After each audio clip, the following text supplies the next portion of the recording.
Since World War II, when Japan forced tens of thousands of Korean women into sexual slavery for its military, the issue has remained a source of pain for the victims and diplomatic tension between the two countries.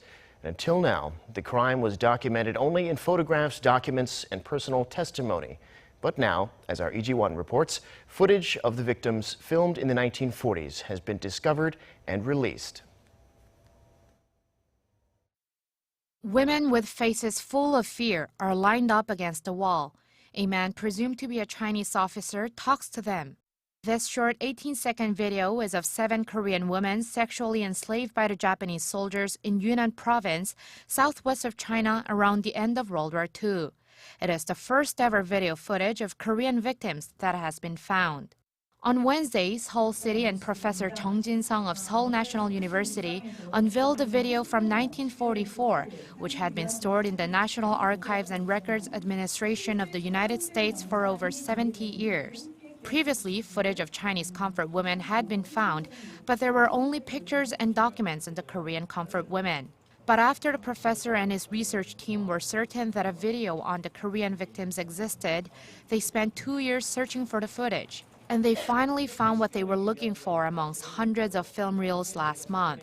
The footage was taken by an American combat photographer just after the region was reclaimed from Japan by the Chinese.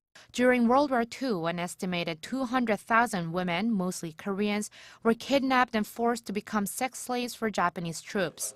While an agreement between Korea and Japan was made by the previous Park Geun-hye administration in 2015, where Japan financially compensated the victims with 1 billion yen, or about $8.9 million, thousands of citizens and the surviving victims criticized and refused the deal, as Tokyo claimed there was no evidence of the Japanese military forcing the enslavement of women. But with Korea's newly elected President Moon Jae-in calling for renegotiation of the deal, the research team says that they hope the footage will work as a tool to open up such talks. We hope the new findings will bring the public's attention and interest on the matter, so that when President Moon has his first bilateral talk with the Japanese Prime Minister Shinzo Abe at the G20 summit later this week, an atmosphere for renegotiation can be made.